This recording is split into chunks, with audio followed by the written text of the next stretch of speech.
4 августа 1994 года вокруг обычного московского дома на Комсомольском проспекте собралась толпа. Взгляды людей устремились вверх, где по тросам спускаются бойцы ОМОНа. Другой отряд в этот момент режет болгаркой металлическую дверь, которую хозяин квартиры наотрез отказался открывать. Через час волнение толпы усиливается, и из подъезда выводят его. Ничем не примечательный мужчина в сопровождении милиционеров садится в машину и уезжает, а толпа начинает скандировать: «Руки прочь от Мавроди!». Люди отчаянно требуют отпустить того, кого через 20 лет 75% жителей страны будут считать бессовестным мошенником, а его компания МММ станет синонимом обмана и символом лихих 90-х, наравне с малиновыми пиджаками, братками и тотальной нищетой. Компания МММ, каждый день с телеэкранов уверявшая, что у нее нет никаких проблем, рухнула за одни сутки, разом оставив без денег более 2 миллионов человек. История акционерного общества МММ – это история становления всего свободного рынка в России, без каких-либо правил и вменяемого контроля. Вершина того, чего может добиться беспринципный человек в условиях слабого законодательства и тотального финансового невежества граждан. Пока Сергей Мавроди не занялся коммерческой деятельностью, он жил обычной жизнью советского интеллигента. Родился в Москве в 1955 году, закончил университет по специальности прикладная математика, а после учебы даже успел 2 года проработать инженером в НИИ. Но это была явно не та жизнь, которой грезил одаренный математик, поэтому в 1981 году он уволился из института и стал подпольным предпринимателем, а чтобы его не привлекли по статье за тунеядство, устроился работать ночным сторожем. Да, представьте себе, были времена, когда вас вполне могли посадить в тюрьму за то, что у вас не было работы. В то время к таким хитростям прибегали многие люди творческих профессий. Например, Виктор Цой числился кочегаром, а Юрий Шевчук – дворником. Но у Мавроди был и второй риск. Его настоящая деятельность тоже была не совсем законной. Он торговал аудио и видеозаписями. Да, за частный бизнес в те времена тоже можно было легко оказаться за решеткой. Но Мавроди довольно успешно скрывался от внимательного милицейского взора. Его арестовывали всего лишь раз, и то через 10 дней отпустили без предъявления обвинений. Жизнь его круто изменилась с началом перестройки, когда советская власть в попытках спасти падающую экономику разрешила так называемые кооперативы. Что-то вроде нашего малого бизнеса, но с несколькими важными отличиями. Во-первых, кооператив – это такой капитализм с советским лицом. Учредителям запрещалось использовать наемный труд. Все участники должны были быть одновременно и руководителями организации, и работниками. Во-вторых, для кооператоров, как для классовых врагов, придумали специально прогрессивное налогообложение, по которому у предпринимателей должны были изымать сверхдоходы. Чтобы вы понимали градус абсурда, сверхдоходами власти посчитали все, что в 2,5 раза выше средней зарплаты по стране. Тем не менее, кооперативы стали расти как на дрожжах. Не остался в стороне и сам Мавроди. В 1989 году он вместе с братом и его женой регистрирует организацию под тем самым названием МММ. Но это еще не была финансовая пирамида, которую мы все так знаем. Сначала МММ была обычной коммерческой фирмой и занималась самым прибыльным на тот момент бизнесом – торговлей импортной оргтехникой. Даже в условиях дефицита вообще всего, именно перепродажа компьютеров и ксероксов любому в то время могла принести целое состояние. А когда СССР окончательно рухнул, Мавроди начал расширять компанию невиданными темпами. МММ открыла свой банк, стала производить рекламу, занялась игрой на бирже и много чем еще. Но все-таки Мавроди не был обычным бизнесменом из 90-х. Тогда у любой компании, которая хотела захапать большой кусок рынка, была всего одна дорога – договариваться с государством. Большая часть современных олигархов именно таким образом и собрала свой первый капитал. Но Мавроди решил пойти своим путем. Вероятно, сказалась его природная социопатия. Он попросту не хотел учитывать ничьих интересов, кроме своих собственных. И, скорее всего, не понимал, как это может ему помочь или же навредить. Поэтому он и решил, что поддержку нужно искать не у властей, а у населения. А для этого необходимо создать имидж успешной и надежной фирмы, которую знают все. И начиная с 1991 года МММ развернула небывалую рекламную кампанию. Нас знают все.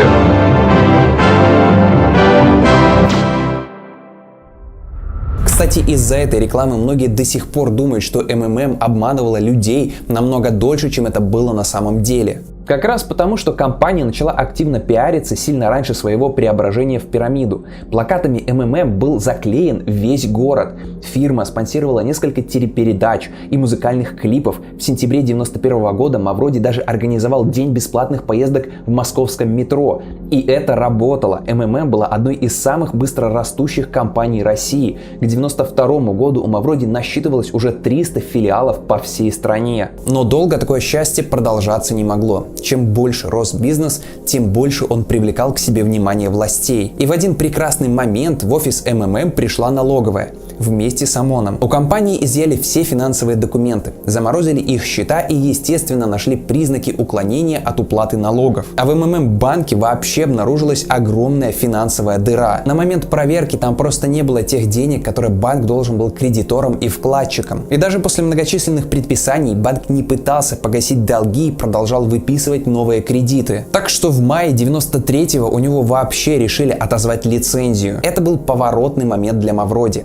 Если МММ на то время занималась обычным бизнесом с обычными на то время махинациями, то после него компания встала на путь, который и приведет ее к краху, всенародной ненависти и массовым судебным искам. Главной проблемой налоговой проверки для МММ стала даже не сама потеря денег, а то, что банки перестали выдавать новые кредиты. Для любого бизнеса это практически смертный приговор. Остро встал вопрос, где брать средства на развитие. И вот тогда Мавроди решил попросить их у людей. В качестве инвестиций, конечно же. В разгар ваучерной приватизации на свет появляется компания МММ Инвест и начинает массово скупать эти самые ваучеры. Тут нужно небольшое пояснение. Государство вновь затеяло экономические реформы и решило передать государственную собственность в частные руки. Причем сделать это в лучших традициях революционных советских лозунгов. Все взять и поделить. Имущество страны было оценено в 1 триллион 400 миллиардов рублей, и ровно на такую сумму были выпущены так называемые ваучеры, каждый номиналом в 10 тысяч. Ну и начали раздавать их людям, чтобы те их куда-нибудь инвестировали. Благородная идея на практике превратилась в полный маразм. Мало того, что финансовая грамотность граждан была практически на нуле, так еще и ваучеры были неименными. Многие попросту не знали, что с ними делать, и становились легкой добычей более прозорливых деятелей. Они фактически за бесценок скупали эти бумажки, а потом получали в собственность фабрики и заводы. Да и номинал 10 тысяч на самом деле не отражал реальной стоимости. Ваучеры покупались и продавались по абсолютно рандомным ценам, в зависимости от компании и даже от региона. Например, в Нижегородской области за один ваучер можно было приобрести 2000 акций Газпрома, и сегодня ваше состояние составляло бы 400 тысяч рублей. Или же вы могли купить 7 акций ГУМа, и теперь ваше состояние составляло бы целых 350 рублей. В общем, Мавроди не мог пройти мимо этого праздника жизни и тоже неплохо так наварился. Но, видимо, уже и этих денег не хватало на развитие бизнеса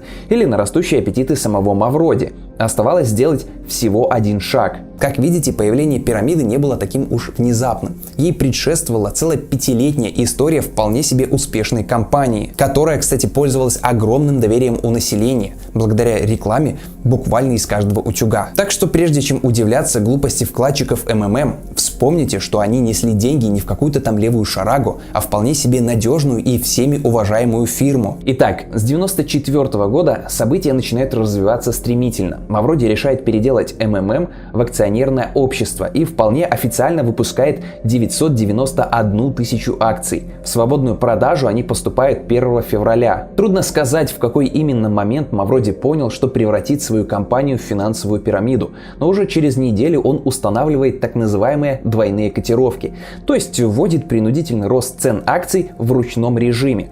И под громкие обещания 1000% годовых они начинают разлетаться как горячие пирожки. Мавроди даже стал продвигать слоган «Сегодня всегда дороже, чем вчера». Вот та самая точка отсчета, когда МММ окончательно и бесповоротно превратилась в финансовую пирамиду. Так что же такое финансовая пирамида и, собственно говоря, чем она плоха?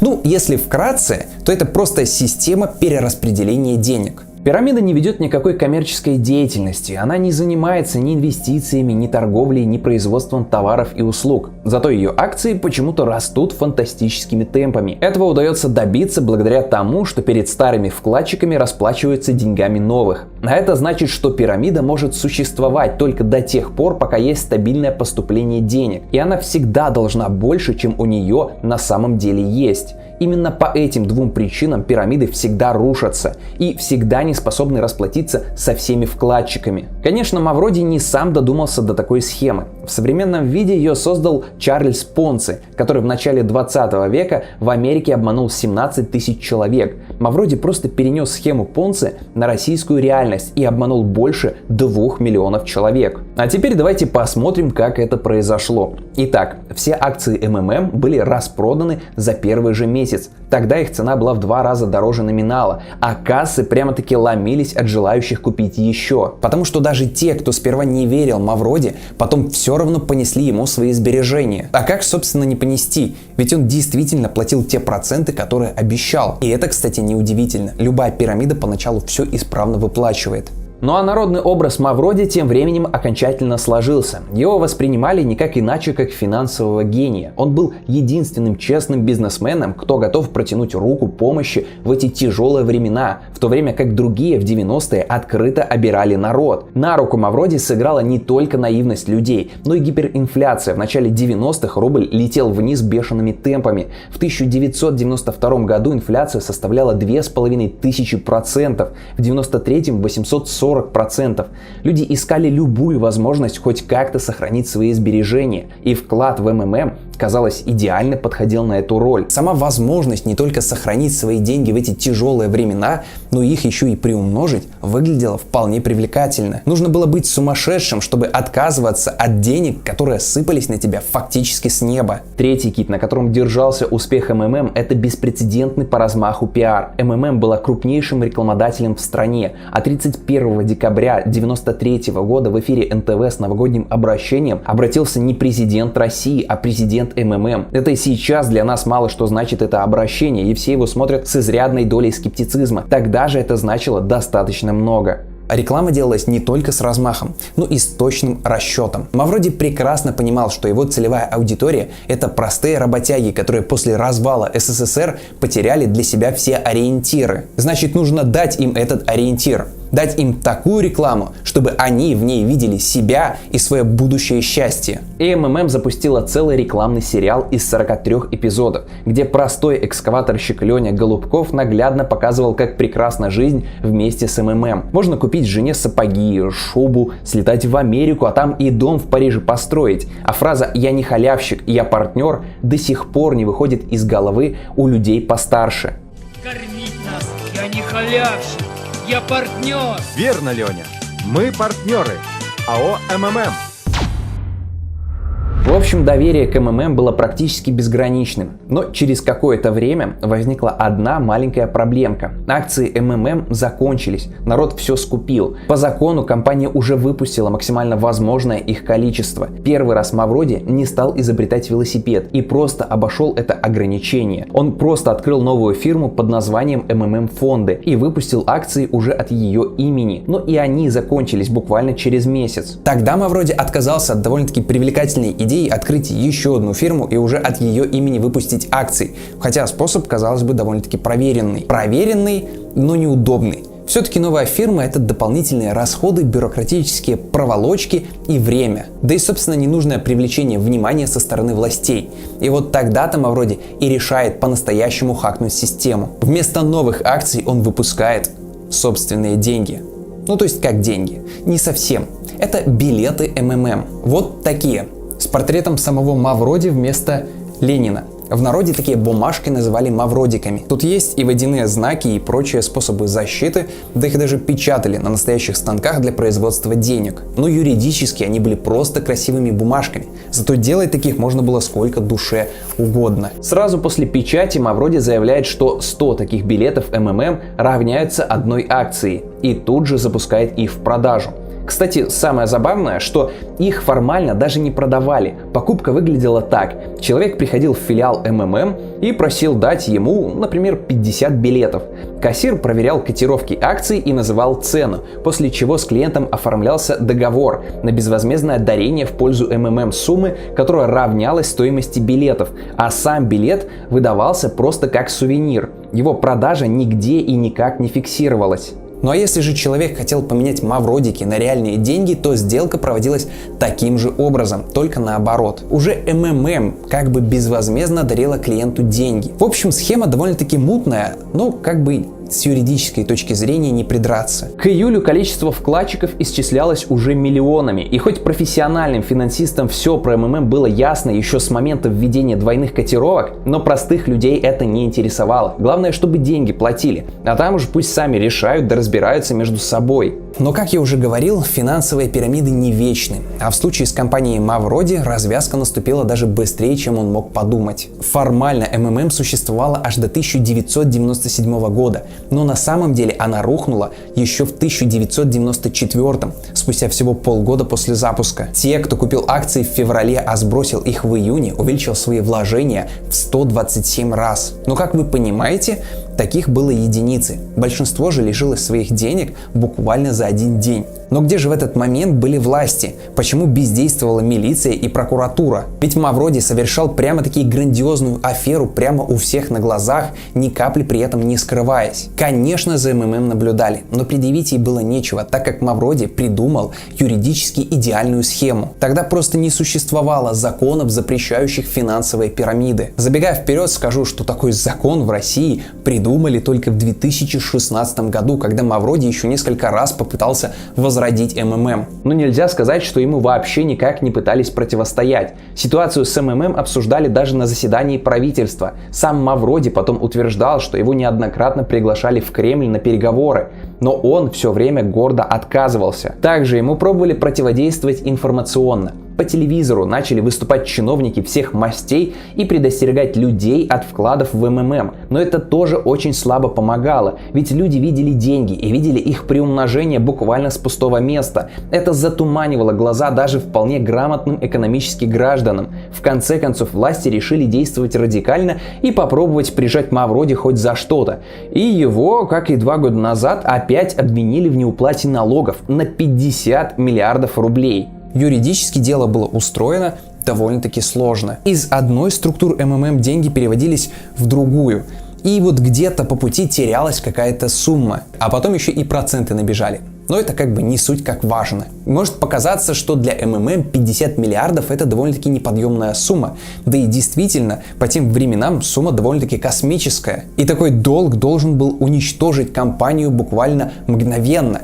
Но на самом деле Мавроди в то время зарабатывал по 50 миллионов долларов в день. По тогдашнему курсу он мог по 2 таких штрафа в день выплачивать, совершенно не напрягаясь. У Мавроди денег было действительно очень много, и понимание этого реально могло вскружить голову. И Мавроди, видимо, уверовавший в собственную исключительность, решил вступить в открытую конфронтацию с властью и просчитался. Обыски в офисе МММ спровоцировали панику. Люди кинулись выводить деньги. Сначала Мавроди думал, что у него получится погасить волнение, поэтому выплаты не остановились. Но 27 июля он все-таки признал коллапс системы и заморозил выдачу денег. Навсегда. Но мало кто сразу понял, что навсегда потерял свои деньги, поэтому арест Мавроди и вызвал такие бурные протесты. И я напомню, что Мавроди воспринимался как народный герой и благодетель, который от всей души помогал простым людям. Он настолько честный, что даже разместил свой портрет на официальных бумагах. Разве мошенник стал бы так делать? И тут представьте, этого святого тащат в тюрьму. Народ, недолго думая, понимает, что этого святого нужно непременно спасать. Сначала Мавроди чувствовал себя на коне. У него на руках появился отличный козырь. Из-за действий милиции всю вину за крах МММ можно было свалить на них, а сам мошенник оказывался весь в белом и как бы не при делах. Сперва он пытался перезапустить пирамиду, чтобы привлечь новых вкладчиков, и объявил о снижении цены акций в 127 раз. но пообещал, что расти они будут в 4 раза быстрее предыдущего. Одновременно с этим он пригрозил устроить референдум и вынести на всенародное голосование 2 вопроса. Первый – вотум недоверия правительству, второй – закрепление юридической неприкосновенности МММ как системообразующей организации России. Вы только представьте, финансовая пирамида, системообразующая организация страны. Такого дерзкого плевка в лицо государственности не ждали даже в самом Кремле. Но какими бы дерзкими ни были оба эти номера, они не выгорели. Потому что на самом деле Мавроди не имел реальной возможности воплотить свои угрозы в жизнь. Зато вскоре он нашел другой, более элегантный способ выкрутиться.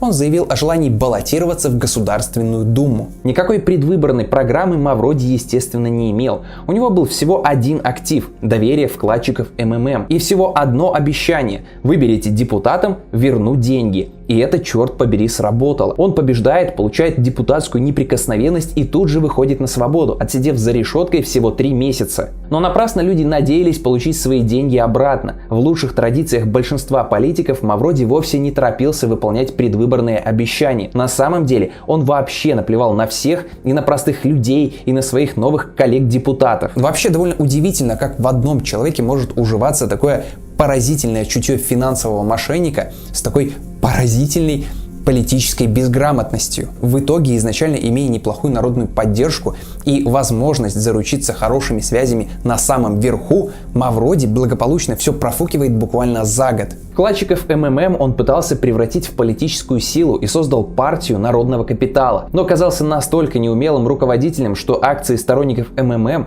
напоминали какой-то стыдный паноптикум. Активисты партии работали бесплатно, просто за призрачные надежды вернуть деньги. Более того, Мавроди умудрился получать даже новые вклады с уже обманутых людей. Как ему это удавалось? Да очень просто. Хотите вернуть обратно сбережения? Заплатите еще. Хотите вернуть их быстрее остальных? Заплатите больше. Понятно, что с таким подходом количество сторонников МММ катастрофически падало. В конце концов, в его партии остались совсем уж долбанутые фрики, больше похожие на религиозных фанатиков, что окончательно похоронило авторитет МММ. Но растеряв народную поддержку, Мавроди не посчитал нужным и заводить полезные знакомства во властных кругах. На заседаниях Думы он был всего 1 раз. Долго весь этот цирк продолжаться не мог, и в один прекрасный день главу МММ просто-напросто лишили депутатского мандата. Просто кто-то во время заседания заметил, что Мавроди опять отсутствует на своем рабочем месте и путем голосования предложил освободить его от занимаемой должности. Сначала все очень удивились, что он вообще стал депутатом,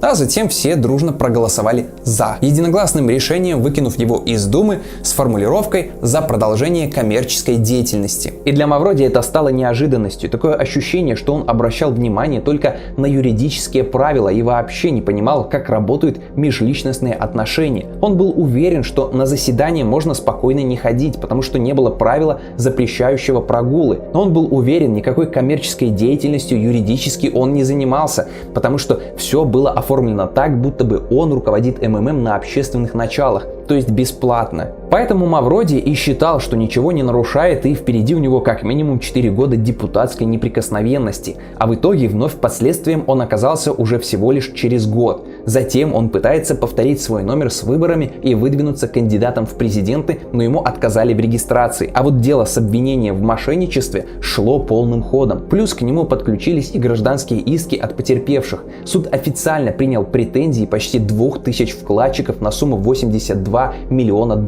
Представьте себе, для Мавроди и это стало полной неожиданностью. Стоило заморачиваться с этими всеми сложными схемами, придумывать безвозмездное дарение, если билеты МММ стали принимать как доказательство претензий к нему. Они ведь даже не были именными и никакой юридической силой не обладали. Их запросто можно было найти на улице и первым же делом пойти и подать заявление в суд на Мавроди. Впрочем, он так и поступил. Мавроди раскидал несколько тонн этих билетов по улицам, чтобы их могли поднимать прям все, кому не лень. И после этого суды уже отказывались считать билеты достаточной причиной для возбуждения дела. Но круг для Мавроди, как говорится, сужался. В 97-м 1947 году МММ окончательно признали банкротом, Мавроди пустился в бега, а о пирамиде постепенно начали забывать как о страшном сне. Время от времени в СМИ появлялись сообщения, что беглого мошенника видели то в Греции, то на чиновничьей даче на Рублевке, но все это так и оставалось слухами. МММ умерло, но дело его жило. Видя огромный успех пирамиды, в России расплодилось множество подобных организаций. Хопер Инвест, Властелина, Русский дом Селенга и еще с десяток других. Урок МММ был болезненным, но далеко не все смогли его усвоить. Даже после официального банкротства брат Мавроди сумел возродить пирамиду и вновь начал собирать деньги с доверчивых людей под тем же самым предлогом – всем все вернуть. В конце концов, именно брат Мавроди, Вячеслав, стал первым, кого из этой семьи посадили за мошенничество. Кстати, вероятно, что это именно он сдал местонахождение Сергея в обмен на более мягкий приговор. Оказалось, что знаменитый пирамидостроитель целых 6 лет прятался в обычной московской квартире. И не просто прятался, а сумел создать еще одну пирамиду – виртуальную псевдобиржу Stock Generation, крупнейшую в интернете. От нее пострадали 275 тысяч жителей США и Европы, совершенно без каких-либо последствий для самого Мавроди. Потому что юридически пирамида была оформлена как азартная игра. А если ты проиграл в казино, то ты, как говорится, проиграл в казино. Никто как бы тебя за бумажник не тащил и ничего юридически не обещал. Но прошлое все-таки настигло Мавроди. В 2003 году он оказался за решеткой. Правда, в настоящей колонии он не провел ни дня. Судебные слушания по его делу длились аж 4 года. И все это время он сидел в следственном изоляторе. А в 2007 спокойно выслушал приговор и также спокойно вышел на свободу. Правда, в нагрузку он получил еще и гражданских исков на целых 300 миллионов рублей. Но ничего так никому и не выплатил, прикинувшись нищим. И продолжил спокойно заниматься новыми финансовыми пирамидами. Сначала Мавроди создает МММ 2011, в открытую называет ее пирамидой и предупреждает, что вкладываться в нее можно только на свой страх и риск. Но люди несут деньги. Кто-то по глупости, кто-то с расчетом, что успеет вовремя выйти. Но до размаха 90-х новой версии МММ было уже далеко. Пирамида тихо, мирно умерла через год, но на ее месте Мавроди тут же запустил МММ 2012, а после нового краха на свет появилась международная МММ Global, где деньги принимались исключительно в биткоинах. Попутно Мавроди писал книги, запускал веб-сериалы, а в 2011 году вышел даже полнометражный фильм «Пирамида», где персонаж Мавроди был представлен спасителем России, которого загнобили проклятые олигархи. Пробовал он и заниматься политикой, и если в России его партии «Мы можем многое» отказали в регистрации, то вот в Украине она таки появилась и даже приняла участие в выборах в Верховную Раду. Кстати, знаете, кто был кандидатом от МММ? Денис Пушилин. Да, тот самый, который сейчас является главой ДНР. А с 2011 по 2013 года он был активным функционером МММ в Украине. Финансовые махинации Мавроди в тот период вышли на новый уровень. Пользуясь несовершенным законодательством, он открывал пирамид по всему миру. ЮАР, Гана, Перу, в общей сложности 20 стран. В Нигерии сайт МММ в 2016 году вошел в топ-5 самых посещаемых, обогнав Facebook. Да, когда-то нигерийские письма были символом африканского мошенничества в России. А теперь Мавроди показал нигерийцам, как выглядит настоящее мошенничество по-русски. В Нигерии пирамида Мавроди рухнула в конце 2016 года, оставив без денег 3 миллиона человек. Умер же Сергей Мавроди в 2018 году, до конца жизни продолжив строить новые и новые пирамиды. А МММ навсегда вошла в историю как самая массовая афера в России. Она обнаружила просто колоссальную дыру в законодательстве, которую штопают и по сей день. Ну а сам Мавроди скромно говорил о себе: «Я не гений. Гений лишь одна из сторон моей личности. Я мессия. Я меняю мир». Мавроди и вправду был своего рода уникальным человеком. Одновременно он был очень умным и очень глупым. Он взял простую, как 3 копейки, мошенническую схему и довел ее до идеала. Он прекрасно умел ездить по ушам простым людям и превращал в своих сторонников даже отбитых конспирологов, которые не верили ни правительству, ни ученым, ни кому-либо еще. Но при всем при этом Мавроди, кажется, не понимал, как устроен внутренний мир других людей. Не понимал, что есть добро, а есть зло. Единственное, что его волновало, это формальное соблюдение закона. Если законы дрявые и позволяют откровенный обман, то значит законы виноваты, а не обманщик. Это был поистине интересный персонаж, сумевший создать крупнейшую в истории человечества мошенническую схему и одурачить миллионы людей. Конечно же, ему бы не удалось этого добиться, если бы не тяжелейшие испытания, выпавшие на долю огромного количества людей в постсоветских странах. Но это все же ценный урок. Урок, который раз и навсегда научил людей не доверять разного рода сказкам о том, что в этой жизни можно жить на широкую ногу, ничего для этого не делая. Люди в массе своей перестали верить бесплатному сыру в мышеловке. И это я считаю хорошо. Нехорошо лишь то, что это пришлось усвоить такой высокой ценой. МММ — это прекраснейший исторический урок. Урок, который должен усвоить каждый. И пусть лучше вы его усвоите, посмотрев этот ролик и поставив ему лайк, чем наткнетесь на очередного Мавроди с очередным стартапом, который будет обещать вам горы денег и сумасшедшие проценты. А у меня на этом все. Этот ролик для вас подготовила наша команда. Текст писал Владимир Близнецов, редактировал я, Луни, за кадром также я, смонтировал Руслан Заика и Владислав Сак. Подписывайтесь на наших ребят в соцсетях. У некоторых из них есть и свои сторонние проекты. Например, у Владимира есть свой отдельный подкаст о науке и критическом мышлении «Скептиконь». Ссылка будет в описании. Всем огромное спасибо. Если вы посмотрели этот ролик и вам он понравился, и у вас возникло желание поддержать его финансово, то все ссылочки будут в описании. Всем пока!